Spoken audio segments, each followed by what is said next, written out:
الحمد لله ثم الحمد لله الحمد لله نحمده ونستعينه ونستغفره ونعوذ بالله من شرور أنفسنا ومن سيئات أعمالنا من يهده الله فلا مضل له ومن يضلل فلا هادي له نشهد أن لا إله إلا الله وحده لا شريك له ونشهد أن سيدنا محمدا عبده وحبيبه ورسوله صلى الله وسلم عليه وعلى آله وأولاده وأزواجه وأصحابه وأتباعه بإحسان إلى يوم الدين أما بعد فيا عباد الله أوصيكم بتقوى الله والسمع والطاعة إن الله مع الذين اتقوا والذين هم محسنون قال الله عز وجل في كتابه الكريم أعوذ بالله من الشيطان الرجيم بسم الله الرحمن الرحيم من قتل نفسا بغير نفس أو فساد في الأرض فكأنما قتل الناس جميعا ومن أحياها فكأنما أحيا الناس جميعا صدق الله العظيم. Esselamu Aleyküm ve Rahmetullahi Teala ve Berekatuhu. Saygılı, hürmetli Müslüman kardeşlerim. Allah-u Teala bu konumuzni hayırlarga, bereketlerge inşallah vesile eylesin. Bugünkü hutbemizin mevzusu İslam'da ölüm ve buna karşı yapılması gereken şeylerdir. Birinciden okuduğum ayet-i kerimede Yüce Mevlamız bizlerge şöyle buyurdular.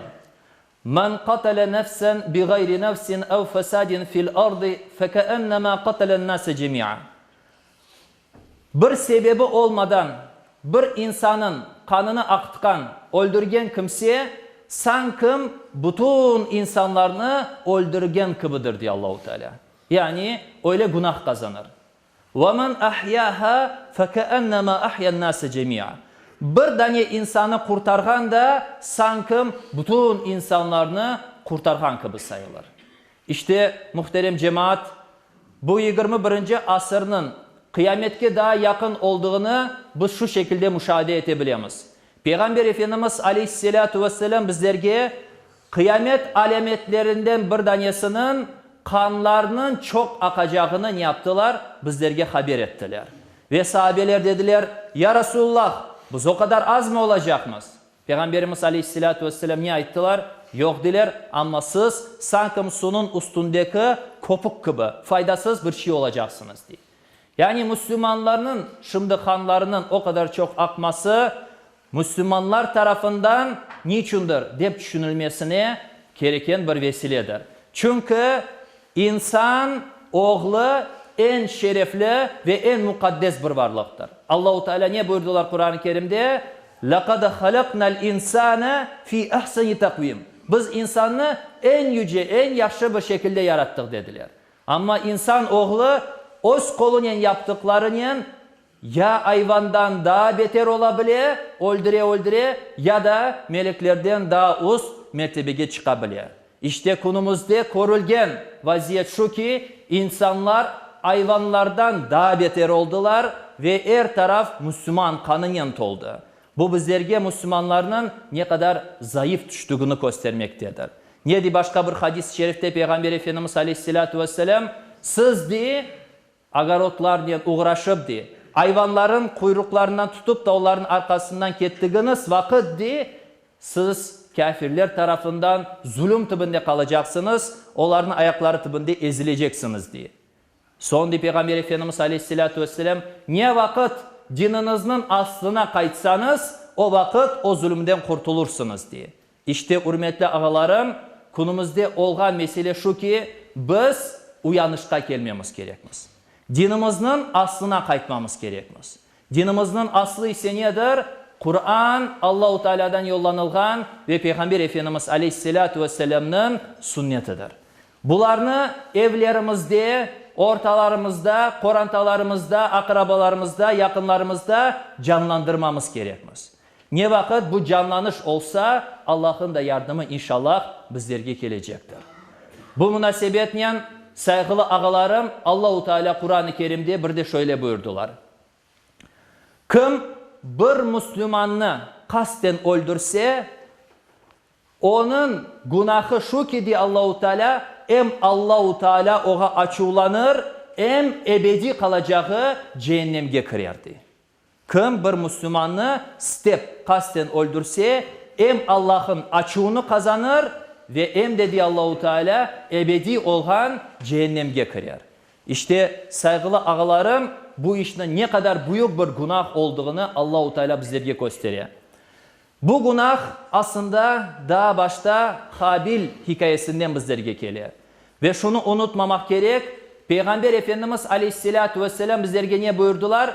Ondan sonra ne kadar insan öldürülgen olsa hepsinin günahı kimge yazılacak? Habilge yazılacak. Birincisine yazılacak. Onun için biz bu işini ne yapmamız gerekmez? Toktatmak gerekmez. Kanın toktanılması gerek. Biz bunu ne yapmamız gerek? Aytmamız gerekmez dünyaya. Çünkü dünya endi akını, hakikatini, gerçekini görmüyor. Gözleri kör oldu. Ve biz onun gözlerini açmamız gerekmez. Biz ezilip kaldık. Ezilmememiz gerekmez. Ozumuzni tikaran ayaklarga ko'tarmamiz gerekmez. Bizim arkamızda ebedi olan Allah vardır. Onların arkasında şeytan vardır. Allah hem bugün var hem yarın olacak. Ama Allahu Teala ayette Kur'an-ı Kerim'de ahir sonunda Müslümanlar, müminler diye kazanacaklar diye. Müminler kazanacaklar diye. Ne vakit uyanışka gelsek, müminlik sıfatını özümüzde sındırıp yerine getirsek, inşallah tek o vakit kurtuluşa ereriz. Bundan evvel ise öz evimizde, öz korantamızda, öz etrafımızda, çevremizde olup geçen şeylerge dikkat edip ne yapmak gerek? Dinimiz nasıl emreti olsa öyle yaşamga onu sığdırmaya çalışmak gerek.